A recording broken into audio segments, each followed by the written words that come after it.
Hi நண்பர்களே, இன்னைக்கு night எங்கள் வீட்டில் சாப்பாடு நல்ல பருப்பு குழம்பு இருக்குது. நல்ல நெத்தலி மீன் குழம்பு. இங்கே பாருங்க, முருங்கைக்காய், நாட்டு முருங்கைக்காய், நெத்தலி மீன் குழம்பு, பச்சை மிளகு இந்த இது எண்ணெயில் போட்டு வதக்கினது. நல்ல விள மீன் கொண்டு விள மீன் கொஞ்சம் விலை குறைவு, அதனால் இன்னைக்கு விள மீன். இங்கே பாருங்க, அப்படி மீன் குழம்பு. அப்படி நெத்தலி மீனை பற்றியா, சின்ன காட்டு நெத்தலி. ஏத்தங்க பற்றியெல்லாம் இது ஏத்த நாட்டுக்கா இவ்வளோ 50 ரூபா.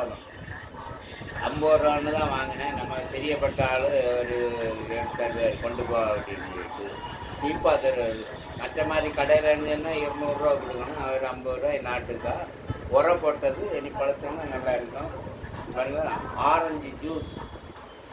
என்னடா ஆரஞ்சு ஜூஸ் எல்லாம் வைக்கணும், உடல் நிலை கொஞ்சம் ஆரோக்கியமாக இருக்கணும்டா, அதுக்கு வேண்டி தான் ஆரஞ்சு ஜூஸ் இந்த மாதிரி சாப்பிட்றது. அவனுக்கு மீன் குழம்பு பிடிக்காது, அதனால் பருப்பு குழம்பு. அவன் மீன் குழம்பு எல்லாம் சாப்பிடுவான். மீனுக்கு சண்டை போடுவான், எனக்கு மீன் நல்லா பிடிக்கும், இந்த மீன் ஒன்று கூட தாங்க நான் தாரேன் அப்படின்னு இப்படி நைட்டு கிழமை தோசை அந்த மாதிரி. எனக்கு கிரிக்கெட்டையும் பார்த்து அப்படி சாப்பிடுறதுமே நல்லா ஒரு இன்ட்ரெஸ்டாக இருக்கும். கிரிக்கெட்டை பார்த்து சாப்பிடுது. ஏன்னா இந்தியன் இன்னைக்கு நல்லா பேட்டிங் பண்ணாவ, அதை பார்த்து இன்ட்ரெஸ்டாக அப்படி இருக்கும். பெரிய மக்களை உங்கள் வீட்டில் என்ன சாப்பாடு அப்படின்னு சொல்லிட்டு கமெண்டில் போடுங்க. இது பிடிச்சிருந்தால் லைக் பண்ணுங்கள், சப்ஸ்கிரைப் பண்ணுங்கள், ஃபாலோ பண்ணுங்கள். ஓகே, பாய்.